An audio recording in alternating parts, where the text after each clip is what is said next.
Hi friends, இன்றைக்கி என்ன செய்ய போகிறோன்னு பார்த்தீங்கன்னா பீஃப் கறி தான் செய்ய போகிறேன். பரோட்டாக்கு சைடாக வாங்க எப்படி செய்யலான்னு பார்க்கலாம். பீஃப் கறி வந்து இன்றைக்கி மட்டன் கறி மாதிரியே செய்ய போகிறேங்க. ஃப்ரெஷ்ஷாக மசாலா வறுத்தரைச்சி இந்த மாதிரி செய்யும்போது ரொம்ப டேஸ்ட்டாக இருக்கும். கண்டிப்பாக நீங்கள் ஒரு தடவை செஞ்சு பாருங்கள், ரொம்ப பிடிக்கும் உங்களுக்கு. பீஃபெல்லாம் இப்போ வந்து நல்லா கழுவி க்ளீன் பண்ணிக்க போகிறேங்க. உப்பு, மஞ்சத்தூள் இதெல்லாமே போட்டு நல்லா ஒரு 10 நிமிஷம் அளவுக்கு ஊற வச்சு இந்த மாதிரி சின்ன சின்னதாக கட் பண்ணி வச்சுக்க போகிறேன். நான் ரொம்ப பெரிய பெரிய பீஸாக இருக்குது, அதனால் அடுத்த பார்த்திங்கன்னா நல்லா வந்து கட் பண்ணிட்டு வந்தாச்சு. அடுப்பில் ஒரு பேன் வச்சுட்டு நம்ம வந்து பீஃபையும் சேர்த்துக்கலாம். ஒரு 3 ஸ்பூன் அளவுக்கு இஞ்சி பூண்டு பேஸ்ட்டு இதெல்லாமே போட்டு கொஞ்சம் நேரம் மிக்ஸ் பண்ணி விட்டுட்டு மூடி வச்சு கொஞ்சம் நேரம் வேக வச்சு நல்லா வதக்கி விட்டுக்க போகிறேன். அப்படியே தண்ணிலாம் எதுவும் ஊற்றாமல் அதிலே நிறையா தண்ணி வருங்க. ஒரு 15 நிமிஷம் இந்த மாதிரி செஞ்சதுக்கப்புறம் மிளகாத்தூள், மஞ்சள்தூள், உப்பு இதெல்லாமே போட்டு மிக்ஸ் பண்ணி கொடுத்துட்டு நமக்கு வேகிறதுக்கு தேவையான அளவு தண்ணி ஊற்றி மூடிட்டு ஒரு 1/2 hour அளவுக்கு நல்லா வேக வச்சுக்கலாம். உங்களுக்கு குக்கரில் வேணாலும் நீங்கள் வேக வச்சுக்கலாம். நான் அப்படியே ஓப்பனாக விட்டே தான் வேக வைக்கிறேன்.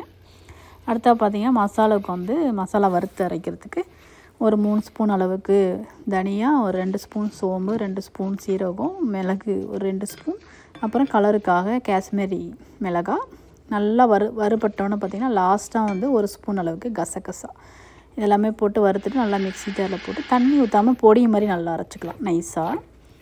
அடுத்து பார்த்திங்கன்னா இப்போ வந்து வெங்காயம் தக்காளிலாம் கட் பண்ணி வச்சுக்கிறேன்.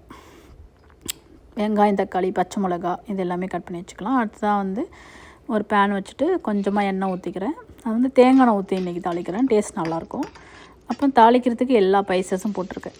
கல்பாசி, பட்டை, பிரியாணி இலை, ஏலக்காய், அதுக்கப்புறம் பார்த்திங்கன்னா கிராம்பு இது எல்லாமே போட்டு நல்லா செவந்தோன்னே பார்த்திங்கன்னா ஒரு வெங்காயமும் பெரிய வெங்காயம் கட் பண்ணி வச்சுருந்தேன், அதையும் போட்டு நல்லா வதக்கிக்கலாம். பச்சை மிளகா இது எல்லாமே போட்டு நல்லா வதக்கி விட்டுக்கலாம். அடுத்தா பார்த்திங்கன்னா கொஞ்சம் நேரம் வதங்கணும்னு பார்த்திங்கன்னா ஒரு 2 தக்காளி அதையும் போட்டு கொஞ்சமாக உப்பு போட்டு நல்லா வதக்கி விட்டுக்கலாம், ஈஸியாக வதங்கும்ல அதுக்காக. இப்போ பார்த்திங்கன்னா கறியும் சூப்பராக நல்லா வெந்துருச்சு. ரொம்ப குழஞ்சிராமல் கொஞ்சம் கடிச்சு சாப்பிட்ற மாதிரி வேக வச்சுருக்கேன். அடுத்த பார்த்திங்கன்னா நம்ம வெங்காயம் தக்காளிலாம் வதக்கி வச்சுருந்தோம்ல அதை போட்டுட்டு கொஞ்சமாக தண்ணியும் அலசி ஊற்றிக்கிறேன். அவ்வளோதாங்க, நல்லா மிக்ஸ் பண்ணி கொடுத்துக்கலாம். இப்போது அடுத்த பார்த்திங்கன்னா நான் அரைச்சி வச்சுருந்த பொடி இதையும் போட்டு நல்லா கட்டி இல்லாமல் மிக்ஸ் பண்ணிக்கலாம். கொஞ்சம் நேரமாக மூடி வச்சு கொதிக்க வைக்கலாம். உங்களுக்கு தேங்காய் பிடிச்சா கூட நீங்கள் தேங்காய், முந்திரி பருப்புலாம் அரைச்சி ஊற்றலாம். எனக்கு வேண்டாம் அப்படின்ட்டு நான் போடலை. இப்போ ஒரு 10 நிமிஷத்துக்கு அப்புறம் பார்த்திங்கன்னா கொத்தமல்லி, கருவேப்பிலை இதெல்லாமே போட்டு இறக்குனா நம்மளோட சூப்பரான பீஃப் கறி செம்மையாக ரெடி ஆகிடுச்சு. அப்புறம் பீஃப் 65 நான் பண்ணியிருந்தேங்க அன்றைக்கி.